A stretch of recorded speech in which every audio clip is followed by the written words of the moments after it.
Beno, bideo honetan jarraituko dugu antzekotasuna lantxe. Kasu honetan triangeloen antzekotasuna. Bueno, bi triangelo antzekoak dira, beraien aldeak proportzionalak direnean eta beraien angeluak berdinak direnean. Hau da, baldin badaukagu bi triangeloak eta biak antzekoak baldin badira, angeluak berdinak dira. Hau da, angelu hau A eta A' berdinak dira. Angelu B eta B' berdinak dira. Eta angelu C eta C' ere berdinak dira. Angeluak berdinak dira. Eta aldeak A eta A', B eta B', C eta C' proportzionalak dira. Hau da, proportzio hau osatu dezakegu. Bai, A zati A', berdin B zati B', berdin C zati C'. Txikiak dira aldeen neurketak, bai, eta handiak dira angeluak. Angeluak berdinak dira eta aldeak proportzionalak dira. Eta normalean proportzio hau erabiltzen da, ematen badigute alde batzuk, laugarrena edo hirugarrena kalkulatzeko. Bueno, hurrengo teoria mota da, hurrengo kontzeptua, bi triangelu antzekoak badira, Thalesen posizioan jar daitezke. Hau da, Thalesen posizioa egotea da, hemen, marrazki honetan ikusten dugunez, bi triangelu daude, handia eta txikia, bai? Txikia dago izkina batean kokatuta. Bi triangeluak antzekoak dira eta horrela kokatzen baditu Thalesen posizioan daude. Adibidez, bi triangelu hauek ere antzekoak dira. Thalesen posizioan kokatu dezakegu nola. Ikusten dula nola mugitzen baldin badugu triangelu hau, kokatu dezakegu hemen, eta horrela Thalesen posizioan daude, edo baita ere kokatu dezakegu hemen, bai, eta Thalesen posizioan daude, eta kokatu dezakegu baita ere horrela, eta horrela ere Thalesen posizioan daude.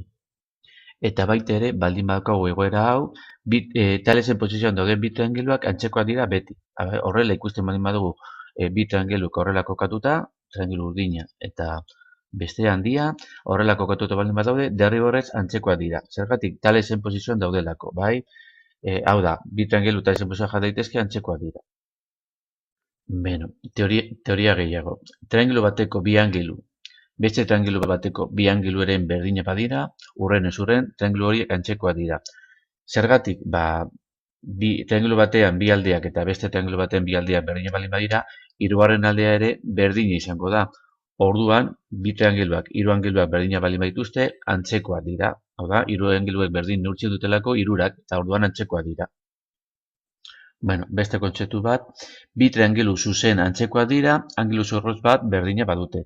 Hau da, kasu honetan, bi triangelu zuzenak baldin badira, nahikoa da angelu zorrotz bat berdina izatea. Zergatik, angelu zorrotz bat berdina baldin badute, bi angelu ere berdina izango dute, ze angelu zuzena ere berdina izango da, eta bi angelu berdina baldin badituzte, hirugarrenak ere berdina izango dira, eta bi triangeluak, hiru angeluak berdina baldin badute, antzekoak dira. Eta baita ere hau betetzen da. Bi triangelu zuzen antzekoak dira baldin eta bi kateto proportzionalak badituzte. Edo kateto bat eta hipotenusa proportzionalak dira. Zergatik, bi triangelu zuzen baldin baditugu eta bi kateto proportzionalak baldin badira, hirugarren aldea ere proportzional izango da Pitagoras aplikatuta. Eta orduan, bi katetoak proportzionalak badituzte, hiru aldeak ere proportzionalak dira eta hiru aldeak proportzionalak baldin badira antzekoak dira. Eta kateto bat eta hipotenusa proportzionalak baldin badira ere, derrigorrez Pitagorasarekin aplikatuta, beste katetua ere proportzional izango da, eta orduan hiru aldeak proportzionalak izango dira. Eta hiru aldeak proportzionalak baldin badira, triangeluak antzekoak dira. Beno, orain ikusiko dugu adibide bat nola aplikatzen den triangeluen antzekotasuna. Adibidea. Hurrengo bi triangeluak antzekoak dira. Kalkulatu aldez ezagunak. Hau da, guk badaukagu bi triangelu, kasu honetan zuzenak, baina berdira zertan zuzenek izan behar. Badakigu antzekoak direla, probabilik esaten duelako, eta ematen digute, handianaren hiru aldeak ematen dizkute. 20 zentimetro neurtzen du alde hau, 12 zentimetro neurtzen du alde hau, eta 16 zentimetro neurtzen du hau. Eta triangelu txikia, ematen digute kateto hau, 2 zentimetro eta eskatzen digute x eta y.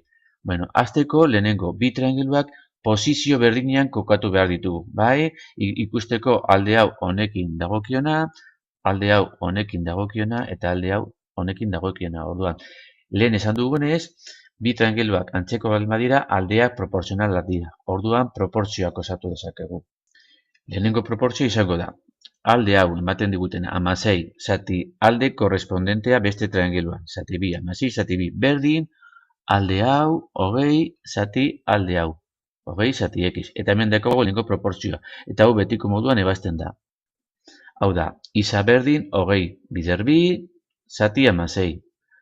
Kontuak egiten ditugu, hogei bider bi berrogei zati amasei, eta berrogei zati amasei, berdin 2,5 zentimetro. Horrela, isa kalkulatu dugu. Eta orain, ikalkulatzeko beste proportzio bat osatu dezakegu.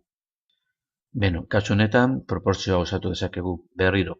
Alde hau, trianguloaren alde hau 16 zentimetro, zati beste trianguloaren alde berdina 2 zentimetro, berdin, kasu honetan, 12 zentimetro, zati beste trianguloaren alde korrespondentea y-koa, eta y-koa hemen bezala kalkulatzen da.